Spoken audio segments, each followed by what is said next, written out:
Olá, sejam todos bem-vindos a este bate-papo da Igreja Batista Central. Meu nome é Johannes, sou um dos pastores da Igreja Batista Central e nós temos conosco também Jonathan, pastor da Igreja Batista Central. Tudo bem, Jonathan? Seja bem-vindo. Tudo bem, Johannes? E você, como que tá? Tudo bem, graças a Deus, aqui no calor de Campo Grande, Mato Grosso do Sul. Hoje nós temos um assunto muito importante, Jonathan. Nós temos o assunto da importância da Bíblia para o aconselhamento bíblico. É um assunto que ajuda muito a nós resolvermos diferentes questões relacionadas à nossa vida na igreja. E eu me lembro aqui de uma vez sentado na sala do orientador meu na Alemanha, e eu era aluno de doutorado na época, e nós temíamos muito conversar com os nossos orientadores, professores de nome internacional, e eu estava lá sentado na sala daquele professor chamado Gerhard Irka, e meio nervoso, meio tenso, junto de nós estava um doutor chamado Volker Weitbrecht. E eu estava querendo mostrar para eles que eu sabia alguma coisa e estava querendo resolver um problema difícil e queria também saber se eles conheciam assuntos um pouco mais complicados. E então fiz uma pergunta para eles relacionada ao meu assunto. Gerhard, eu estou com dúvida com relação àquilo que acontece na interface ar-água.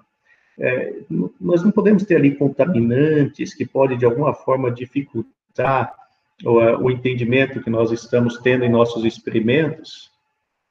E eu acho que a pergunta que eu fiz para a Guerra foi um pouco complicada mesmo, porque ele não respondeu a pergunta, ele disse, Johannes, essa é uma boa pergunta. Sabe de uma coisa? Atrás de você, dá uma olhada na prateleira atrás de você. Tem aí um dos livros, é um desses livros mais grossos aí. E aí, então, eu peguei o livro lá e disse, olha, eu acho que este livro pode ajudar você a responder essa pergunta. Era um livro, acho que, se não me engano, tinha mais de 1000 páginas, aquele livro. Era um livro muito pesado. Ele falou, eu vou emprestar esse livro para você. Este livro provavelmente vai resolver o seu problema. E aquele livro, então, foi uma espécie de salvação para mim. Eu precisava compreender aquilo que estava escrito naquele livro para que pudesse entender melhor o problema que eu estava tentando resolver. Jonathan, você acha que a Bíblia está para nós, assim como aquele livro estava para resolver aquele problema? Ou seja, a Bíblia seria um livro fundamental para nós entendermos a nós mesmos, para nós entendermos as situações pelas quais nós passamos, os nossos problemas. Você acha que seria algo similar, assim? Ah, com certeza. Na verdade, quando a gente vê o autor da Bíblia, que é o próprio Deus, a gente sabe que foi o Criador que nos deixou esse livro. E ninguém melhor para nos dizer sobre nós, quem nós somos, de onde nós viemos, por que nós estamos aqui na Terra, qual que é o propósito da nossa vida, do que aquele que nos criou. Então, quando a gente olha para a Bíblia, a gente enxerga ela como a nossa conselheira. E essa experiência que você teve no seu doutorado é interessante porque esse livro, se eu pegasse, eu não ia conseguir compreender nada, né? Porque ele é de uma área muito específica e que demandou muito estudo para você sequer conseguir compreender esse livro. Verdade. Mas o que nos deixou, ele é um livro que nós podemos compreender, ele é acessível, ele foi escrito para nós seres humanos, e por isso, por ter sido nos deixado por Deus, é que ele tem autoridade, né, autoridade para nos aconselhar, e é isso que faz toda a diferença, né, com relação à Bíblia, né? É um livro que tem autoridade, porque foi o próprio Deus que nos deixou. Então, se tivesse erro, se a gente não pudesse confiar na Bíblia mais do que em qualquer outro livro aí que a literatura já produziu, a gente poderia questionar, né, a gente poderia escolher, como muitas pessoas infelizmente fazem, poderia escolher o que eu vou seguir e o que não, né, como se fosse um buffet, né, a pessoa escolhe o que ela gosta de seguir, mas não é esse o caso, né, a Bíblia é a autoridade, ela é o manual da vida que o nosso Criador nos deixou, e por isso ela é a autoridade final, né, para as nossas vidas. E é exatamente por isso que ela tem clareza, né, ela tem muitas das situações que nós temos na vida, a maioria delas, nós temos coisas, mandamentos claros que a Bíblia nos deixa.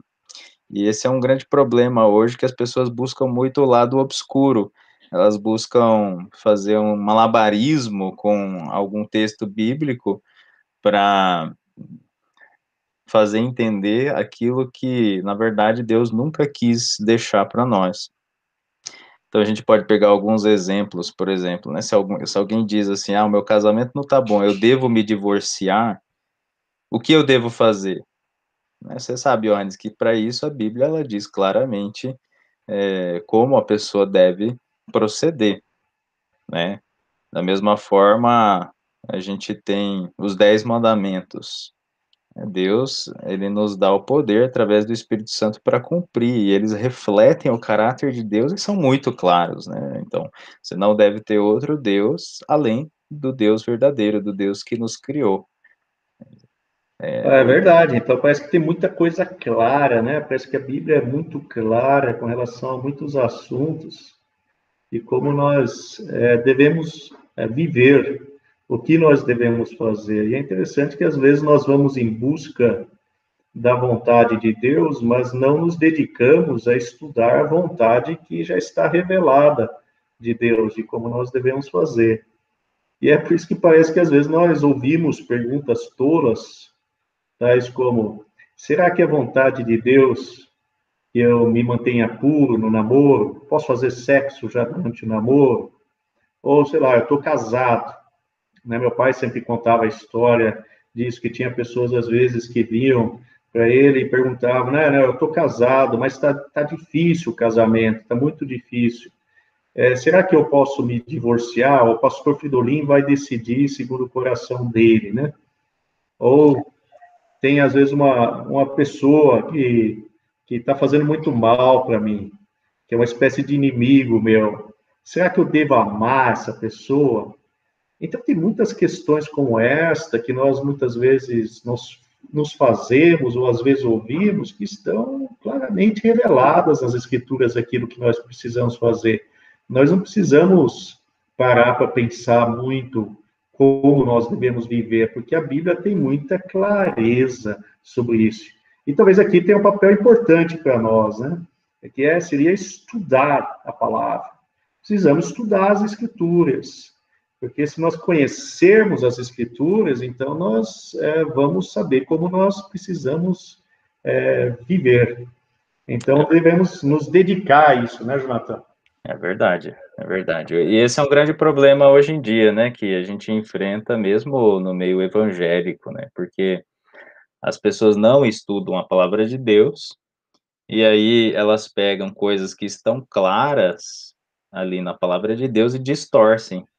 Justamente porque elas não se aprofundam, né. Eles pegam textos, por exemplo, e usam para tudo, aplicam para todas as situações, mas nunca analisaram o contexto, porque tudo isso nós precisamos compreender, né. Um versículo, ele não pode ser usado solto, sem que a gente compreenda o contexto. Aquele clássico, né, Johannes, que as pessoas colocam no adesivo do carro, é Filipenses 4:13. Que fala: "Tudo posso naquele que me fortalece". Aí, inclusive, pregadores, pastores, vão aplicar isso para dizer que a pessoa ela pode fazer qualquer coisa que ela quiser. Ela pode alcançar qualquer sonho. Ah, você quer ter um carro de luxo, você quer ser o gerente do seu negócio, você vai conseguir tudo. Qualquer coisa que você quiser, você pode conseguir em Cristo.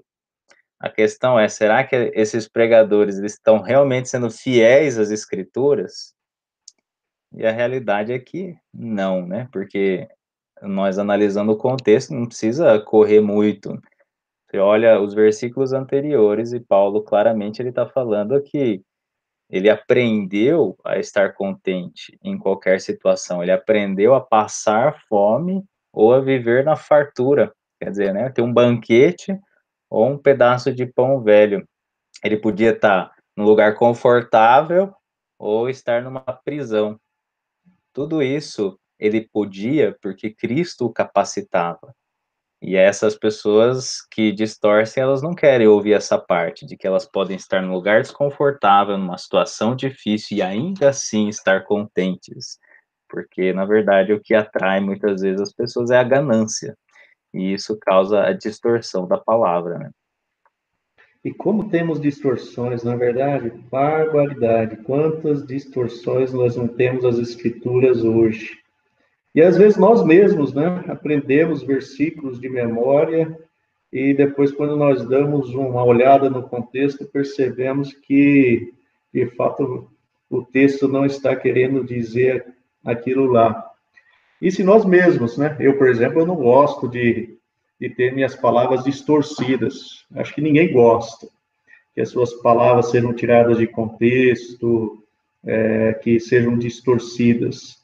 Ora, imagine Deus, né? Imagine Deus se ele gosta e tem prazer de ter as suas palavras distorcidas. Mas então tá, então quer dizer, nós temos muita coisa clara nas Escrituras, mas infelizmente muitas dessas coisas claras nós inclusive distorcemos, então precisamos nos dedicar mais ao estudo da palavra para nós não distorcermos as palavras de Deus. Mas então consideremos aquilo que está claro e que nós não estejamos distorcendo nada. Mesmo assim, muitas vezes, Jonathan, nós precisamos parar para pensar, né, nas implicações, às vezes, desses mandamentos que você falou antes, por exemplo, os 10 mandamentos, mas às vezes precisamos parar para pensar em tudo que está implícito ali, tudo que está dentro de algum mandamento, né? Considere, por exemplo, o mandamento não matarás, né? Tem muita coisa ali dentro, não é verdade, Jonathan? É, exato. Na verdade, a gente pode até enxergar, por exemplo, os 10 mandamentos como cápsulas, né, como de um medicamento, de uma vitamina, e tem muita coisa condensada ali dentro, né. O mandamento, por exemplo, não matarás, que a gente conhece, ele na verdade, ah, o espírito dele, a ideia e a tradução adequada seria não assassinarás. E aí a gente explora esse mandamento para tentar entender as implicações. Ou seja, se você, por exemplo, se comete aborto, aborto é assassinato. Então nós não devemos cometer aborto. Essa é uma forma de violação desse mandamento. O suicídio, da mesma forma, você tirar a própria vida, isso também não agrada a Deus, é pecado, vai contra a lei de Deus, porque é um assassinato também. E o próprio Jesus, na verdade, ele explicou esse mandamento, e aí a importância de uma compreensão global, né, da palavra, né, tanto do Velho quanto do Novo Testamento. Ele disse que se você lá no seu coração odiar o seu irmão, né, querendo fazer o mal, você guardar e nutrir um ódio dentro do seu ser contra alguém, você já matou aquela pessoa dentro de você. Então, você vê como a gente pode compreender e extrair muita coisa de uma simples frase como essa. É interessante isso, né? Porque parece que Jesus, quando você está falando do ódio, e ele está falando que isso está dentro do mandamento não matarás, ele esperava, de alguma forma, que os religiosos, os estudiosos da palavra, eles tivessem chegado nesse ponto aí, que eles soubessem isso já, que odiar o próximo, desejar no fundo do seu coração que talvez o próximo não existisse, já é assassinato. Então é interessante isso, como nós às vezes não paramos para pensar naqueles mandamentos claros que estão expostos nas Escrituras. Eu lembro de outro mandamento aqui, que está perto desse que você mencionou, que é que nós devemos honrar ao pai e à mãe. E a pergunta óbvia que nós deveríamos fazer é: o que significa isso? Como nós podemos honrar pai e mãe, já que é uma ordem que Deus nos dá? Uhum. Então, essa é uma das questões que um conselheiro deveria parar para pensar. O que está dentro desse mandamento? E eu comecei a pensar nisso, certa vez, quando eu estava dando um estudo para os jovens da nossa igreja, e anotei alguns itens, vou mencioná-los rapidamente, mas isso aconteceu depois de eu parar para pensar o que tudo está dentro desse mandamento, honrar pai e mãe. E uma coisa que eu acho que está dentro desse mandamento é perdoar os pais. Os pais, às vezes, nos fazem coisas más, e nós podemos perdoá-los, nós podemos ter a mesma atitude de Jesus, de estar com atitude de perdão, prontos para perdoar os nossos pais. Eu lembro aqui do grande apologeta Josh McDowell, que sofreu muito com seu pai, a mãe dele também sofreu muito com seu pai.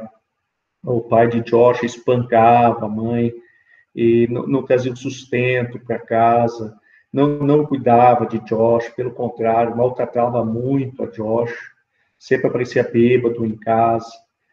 Josh tinha muita vergonha do seu pai. Várias vezes ele tinha que buscar o pai largado no meio das ruas, porque tinha bebido demais. E depois de muitos anos, Josh se torna cristão. E então, uma das perguntas que ele se fez foi: como eu posso honrar meu pai e minha mãe? Assim que ele ouviu esse mandamento, dito por um pastor, ele disse: mas como eu posso, então, honrar meu pai e minha mãe? Ele falou: eu vou tentar conectar com meu pai, eu vou tentar estabelecer um relacionamento com ele. E num dos primeiros encontros, ele disse para o seu pai: pai, eu perdoo aquilo que você me fez. E aquilo lá destruiu o pai dele por dentro. Quebrou o coração duro dele, a ponto de, depois de alguns meses, ele mesmo se tornar cristão. Então, essa atitude de nós estarmos prontos já para perdoar, ela é muito importante, porque às vezes muitas pessoas sofreram demais com os seus pais. Mas também coisas mais simples, né? Os nossos pais se tornam mais velhos. E Jonathan e eu temos o prazer de ter os mesmos pais, né? Então, às vezes, eles vão contar as mesmas histórias, né? Eles vão contar as mesmas histórias. E nós podemos pacientemente ouvi-los, né? Perdoá-los nisso. Hoje ainda, eu já digo para os meus filhos, os meus 2 filhos mais velhos, Bianca e Mateus, eu digo: olha, me perdoe, tá? Eu tenho certeza que eu já contei as mesmas histórias para vocês, mas me perdoe nisso. Tem uma atitude de perdão para comigo. Estou ficando velho e eu já não sei mais quando eu contei uma história ou não. E provavelmente as pessoas da igreja também já devem dizer o mesmo. Né? Esse pastor não tem uma ilustração mais nova, não, é sempre a mesma, ou coisa desse tipo. Então, uma atitude de perdão, né? De paciência. E isso está dentro do pai e mãe. Falar bem deles, né? Falar bem seria abençoar os pais. No Antigo Testamento, se você falasse mal dos seus pais, quer dizer, se você amaldiçoasse o seu pai ou a sua mãe, tinha uma punição muito dura para isso, muito dura mesmo. Então, por que nós não podemos destacar o bem que os nossos pais fizeram para nós, né? Eu sempre me lembro que o meu pai dizia, quando a gente jogava futebol: ei, chuta com os 2 pés. Você precisa aprender a chutar com os 2 pés. Acho que ele queria que eu fosse o novo Ronaldinho, né? O Ronaldo, que chutava com os 2 pés. E eu acho que você, Jonathan, você saiu um pouco melhor nisso. Mas ele... A minha é só a direita que funciona mesmo. Só a direita. Então é fácil marcar você. Mas eu sei que ele procurava ensinar isso, né? Então, falar bem deles, né? Foi meu pai, minha mãe meu pai, professor de escola dominical, que me ensinou as divisões da Bíblia. Ele me ensinou as principais divisões, o Pentateuco, os livros históricos, poéticos, fez eu memorizar todos os livros da Bíblia. Eu até hoje me lembro das aulas do meu pai na escola dominical, quando eu era meninão. E isso foi muito importante, né? Então, pai e mãe, se estiverem ouvindo aí, Vocês fizeram muito bem aí na minha vida. Então, essa é uma forma de honrar os pais e mães, falar bem deles e não mal. Buscar a sabedoria deles, né? Nem sempre a sabedoria vem com a idade. Às vezes a idade vem sozinha. Mas, ainda assim, os pais provavelmente têm sabedoria em muitas coisas, até nos erros que eles cometeram, e eles podem nos dizer. Então, isso é uma forma de honrar, buscar o conhecimento deles, perguntar, aí, pai, mãe, ó, tem essa decisão para tomar, o que vocês acham? O que vocês fariam? Eu lembro que uma vez eu estava na dúvida se a Bianca já deveria ser batizada ou não, e a gente estava caminhando na praia, eu e minha mãe, e aí eu perguntei para minha mãe, e a senhora, como é que vocês fizeram com a gente? Como é que vocês acharam que estava no ponto, né, que a gente devesse ser batizado ou não? Então, acho que essa é uma forma de honrar os pais e mães, né, é buscar a sabedoria deles. E é cuidar deles na velhice também, né? A Bíblia diz que esse é o nosso papel, cuidar dos pais na sua velhice. Então, isso tudo, note que tudo aquilo que eu falei são também mandamentos claros, bíblicos, mas que às vezes a gente não conecta com honrar o pai e a mãe. Mas eles estão lá dentro, eles são importantes. E acho que esse é o papel do conselheiro, tentar começar a fazer essas conexões, a pegar esses outros princípios bíblicos e conectar com o pai e a mãe. Mas isso às vezes exige um pouco de nós, né? De nós nos debruçarmos um pouco sobre as escrituras para nós fazermos essas conexões. Eu acho que um ponto bem importante nesse contexto, Johannes, é que isso envolve tanto quando eu estudo pessoalmente as escrituras, quando eu vou aconselhar alguém, envolve algo além de eu simplesmente ler mecanicamente a palavra de Deus, né? Então, isso jamais é suficiente, porque eu preciso ir além, né? Eu preciso me debruçar sobre o texto, orar a Deus, Senhor, me ajuda, né, através do teu Santo Espírito, me ajuda a compreender e a entender o que isso representa na minha vida, né, quais são as implicações, e aí vem a meditação em cima daquele texto, né, isso é muito importante, porque é aí que eu vou realmente olhar para a minha vida ou para a vida de alguma outra pessoa que está precisando de ajuda e falar, olha, isso aqui se aplica à sua vida dessa forma, ou isso eu preciso melhorar na minha vida nessa questão específica. É verdade, isso é muito importante. E aí eu acho que a coisa complica um pouco mais quando nós temos escolhas difíceis diante de nós, né? Quer dizer, quando a Bíblia não trata de uma forma específica sobre determinada situação, como nós devemos proceder. Uma situação bastante comum é a pergunta, né, que muitos colocam como a segunda decisão mais importante da vida, né, depois da conversão, e é com quem eu me devo casar. E o conselheiro cristão Jay Adams, ele nos dá alguns princípios, né, dizendo que nós devemos casar no Senhor. Esse é o primeiro ponto, né? Então, isso é claro nas Escrituras. Deve ser alguém que realmente deseja servir a Cristo, tem o mesmo propósito de vida que é glorificar a Deus.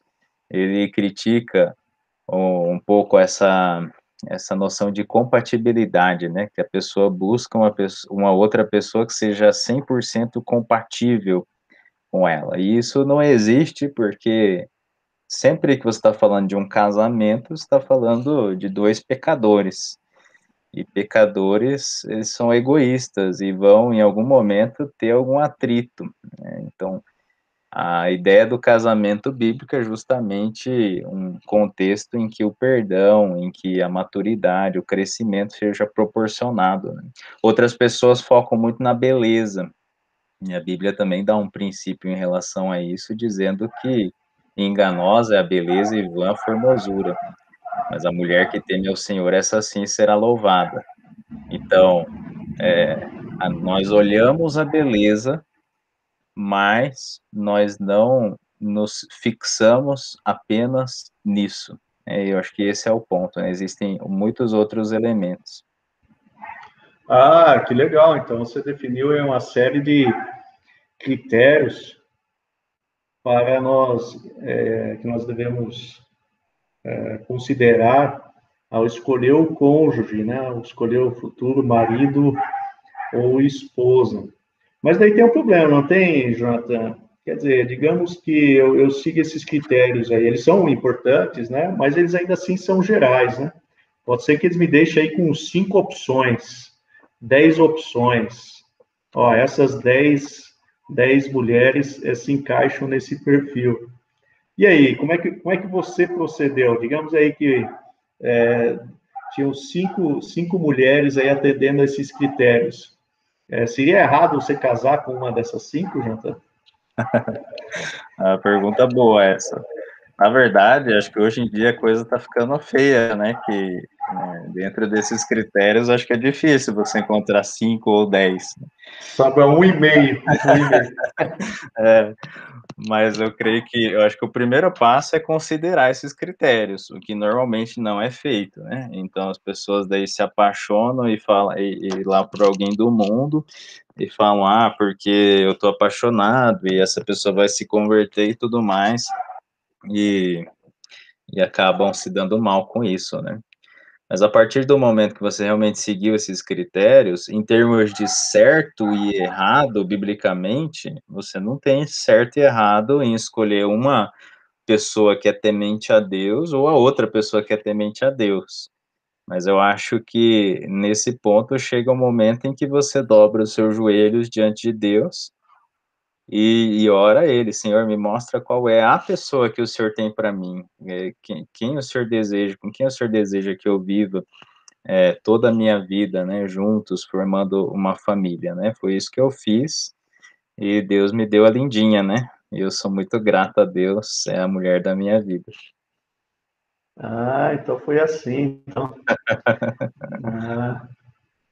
Ah, talvez em algumas situações sobem alguns nomes a mais, em outras situações alguns nomes a menos, né?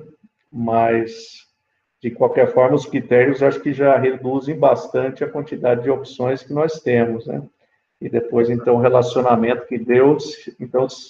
Então quer dizer que você ajoelhou e Deus falou assim, lindinha, Florianópolis, é isso que Deus falou para você, assim?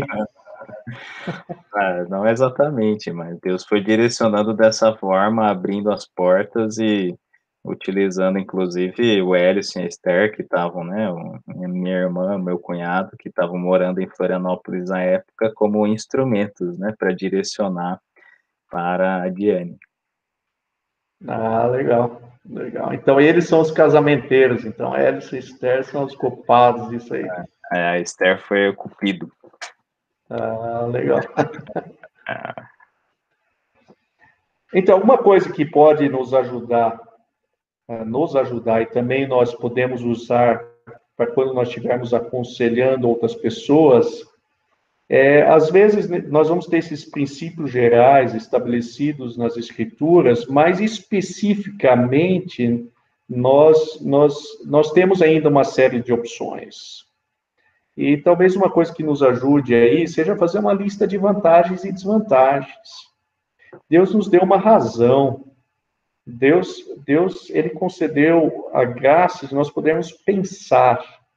Então, fazer uma lista de vantagens e desvantagens quando nós temos uma escolha diante de nós, ou quando a pessoa que nós estamos aconselhando tem uma escolha a ser feita, é uma boa opção para nós nos aproximarmos mais daquilo que Deus deseja para as nossas vidas. Eu me lembro aqui de um relato que eu li, que é uma situação muito difícil. Eu tinha um homem casado com uma mulher, era a segunda mulher dele. Ele já tinha tido uma mulher antes, e com esta primeira mulher ele tinha tido um filho.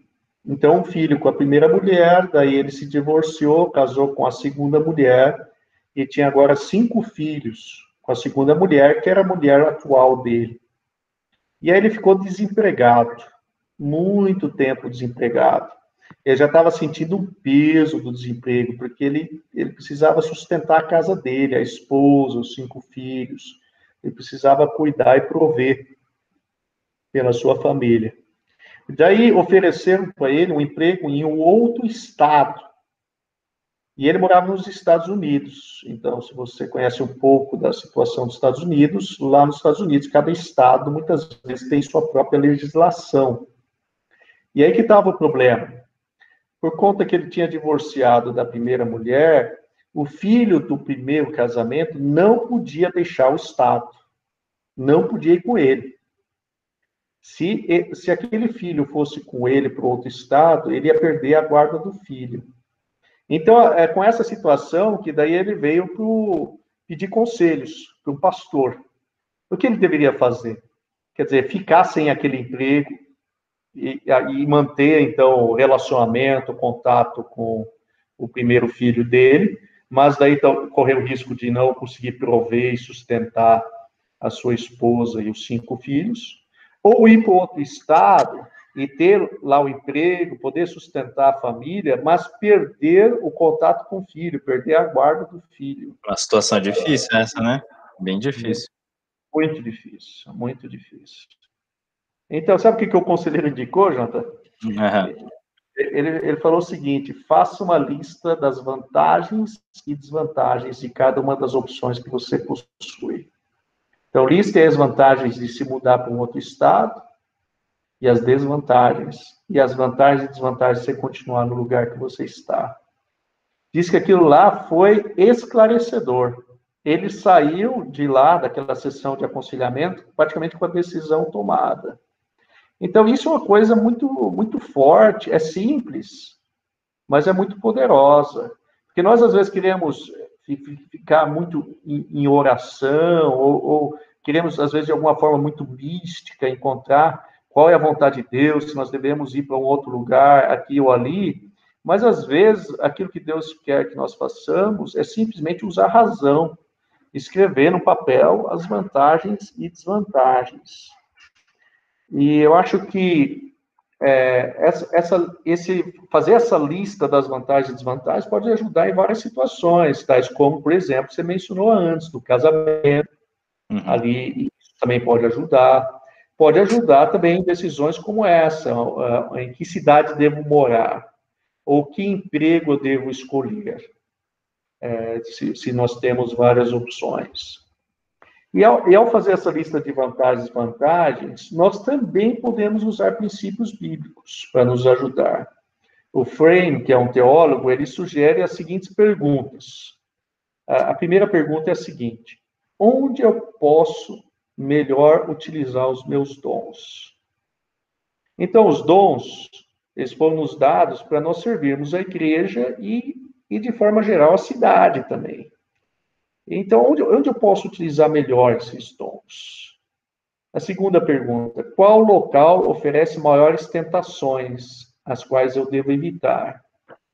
Então, tem situações, digamos que eu lute com alguma área da minha vida, ou que meu filho lute com alguma área da minha vida, por exemplo, pornografia.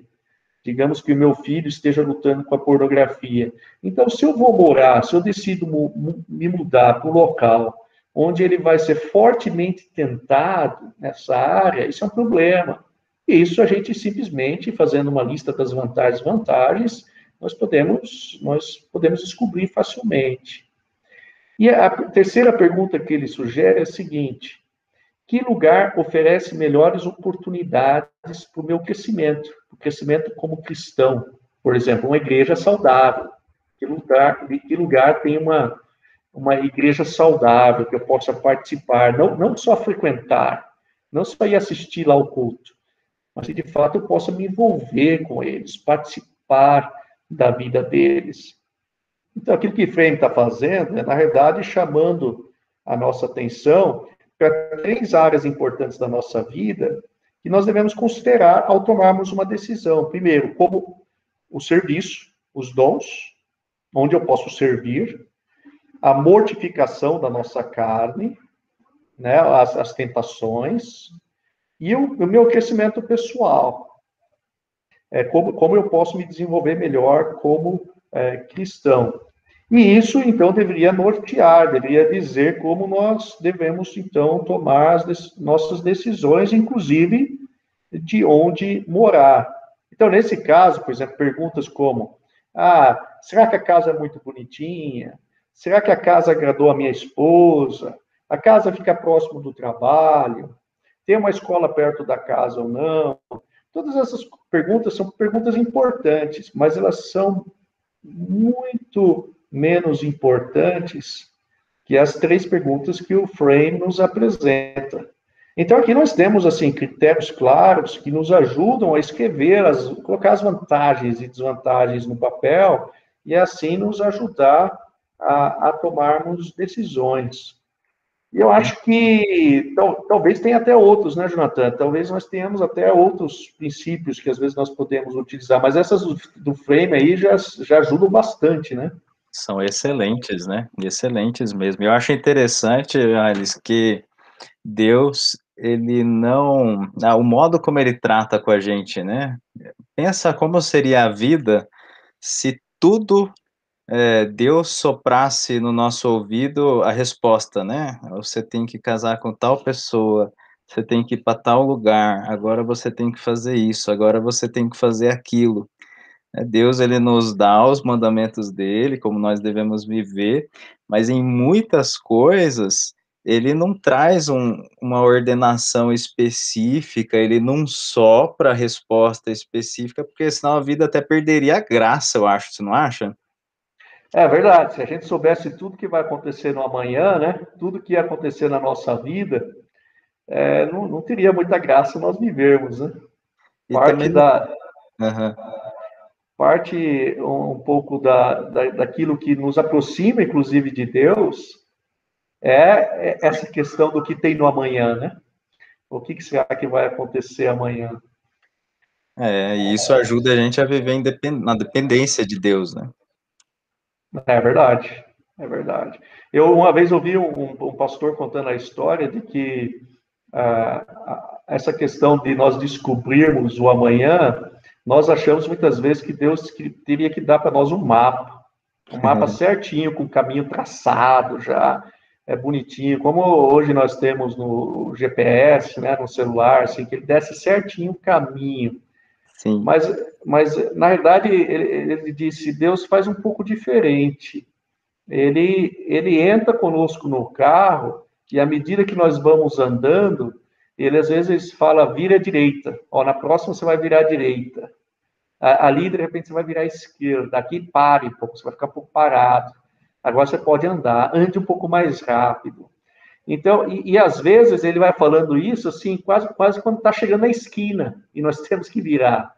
Então, é como se ele fosse revelando naturalmente a sua vontade, não muito antecipadamente, mas quase que na hora, para nós. E tudo isso acontece porque ele está conosco, ele está no carro, porque nós tememos a ele, porque nós estamos com ele. Então, isso vai meio que desenrolando naturalmente, sem termos um mapa todo escrito como, ó, você vai casar com tal idade, com tal pessoa, e aí você vai morar quando você tiver tantos anos naquela casa, e assim por diante. Você falou do mapa e eu lembrei de um jogo que eu não jogava, mas eu via os amigos da igreja jogando. Acho que chama Age of Empires, que você vai construindo o seu império, assim. E o jogo, ele só aparece a terra que você tem aonde você tá. Aí, à medida Uhum. que o resto tudo fica escuro, então você não consegue ver o mapa por completo do jogo. À medida que você vai avançando, é que ele vai sendo revelado. E eu acho que é um pouco assim que a nossa vida funciona, né? E o nosso relacionamento com Deus também. Eu me É lembrei verdade.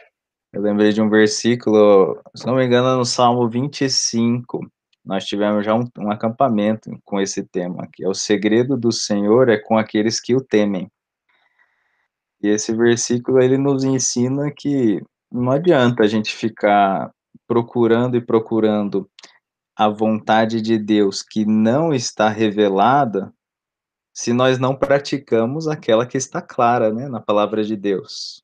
Então não faz sentido eu querer ficar buscando, com quem eu vou casar, onde eu vou morar, se eu não estou vivendo em santificação hoje, né, se eu não estou colocando Deus em primeiro lugar hoje, porque Deus, ele não vai jogar pérolas aos porcos, né, quem não quer nem saber dele, só quer usar ele para saber alguma coisa da vida.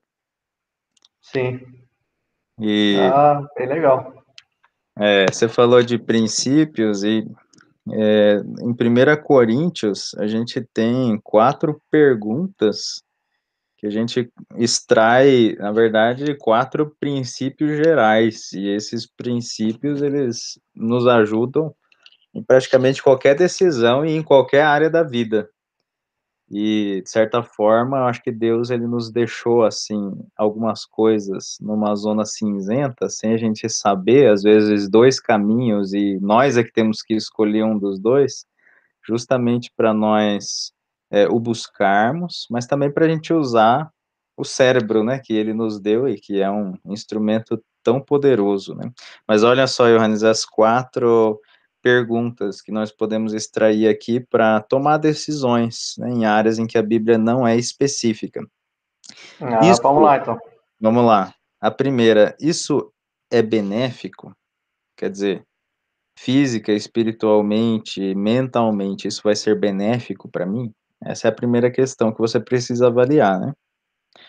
A segunda, será que isso vai me dominar? Porque se algo te domina, aí você já virou escravo, né. Você já não está mais no controle da situação. Então é algo que está ocupando, de certa forma, o lugar de Deus, né, em vez do Espírito nos controlar, é alguma coisa que está nos controlando. A terceira pergunta é: será que isso vai ferir os outros? E esse é um princípio muito forte, né, em 1 Coríntios 8, que fala que nós não devemos fazer algo, mesmo que em tese não tenha problema nenhum, se aquilo vai escandalizar, vai ferir um irmão em Cristo, vai afastar o irmão de Deus. Então essa é um princípio a ser considerado também. E a quarta pergunta, Johannes, é: será que isso glorifica a Deus? E esse é aquele princípio guarda-chuva, né, que abrange todos os demais. É esse o propósito da nossa existência. Então, se algo que eu estou considerando fazer ou não, se eu sei que aquilo não vai glorificar a Deus, então eu já sei a resposta, né, não devo tomar o próximo passo. Ah, muito legal, hein? Muito bom esses princípios aí. Então, quer dizer, se nós usarmos esses princípios e a gente começar a anotar no papel, a gente pode, às vezes, já funciona como uma espécie de filtro, né? Acaba nos ajudando a nós sabermos se nós temos que fazer algo ou não fazer. Puxa, bem legal. É, exatamente. E eu acho que a gente tem muita coisa, né, a falar sobre esse assunto. Eu creio que é o que a gente conversou aqui já dá um direcionamento, né, para como, alguém que está diante de alguma decisão a ser tomada, na verdade todos os dias nós temos, né, pequenas e às vezes temos grandes decisões, mas também quando a gente precisa ajudar alguém como conselheiro, né, que está enfrentando algum problema. O que a gente precisa evitar a todo custo é seguir o conselho dos ímpios, né, da carne, a nossa carne, né, o diabo, o mundo, todas esses elementos, né, que eu já ouvi o teólogo chamando de trindade satânica, eles eles tentam nos afastar do conselho de Deus, né. Então é a Bíblia que deve ser a nossa base, o nosso fundamento, de onde nós temos os princípios para a nossa vida. Ah, que legal. Então, da mesma forma então que eu precisava do livro lá com o meu orientador para que eu pudesse então resolver o meu problema, a minha situação lá, entender melhor meu experimento, assim também a Bíblia então é para nós. Ela é o grande livro que nós temos para que nós possamos saber como viver. E nós, deixa eu fazer rapidamente um sumário, então, que nós vimos. Nós vimos que nós temos, então, mandamentos claros na Bíblia, questões bem claras, dizendo como nós devemos viver. E, às vezes, nós distorcemos eles, às vezes por ignorância mesmo. Então, temos que estudar melhor. Mas, às vezes, porque nós não nos dedicamos mesmo, né? Nós não gastamos o tempo que nós deveríamos dedicar. E que, às vezes, nesses mandamentos claros, nós precisamos pensar eles, precisamos fazer inferências, precisamos, às vezes, conectar uns aos outros. E isso nos ajuda muito no aconselhamento. E uma das coisas que talvez Deus nos deu foi a razão também. Nós podemos usar esses princípios que nós temos nas Escrituras e, baseado neles, anotar vantagens e desvantagens, usar esses princípios como um filtro,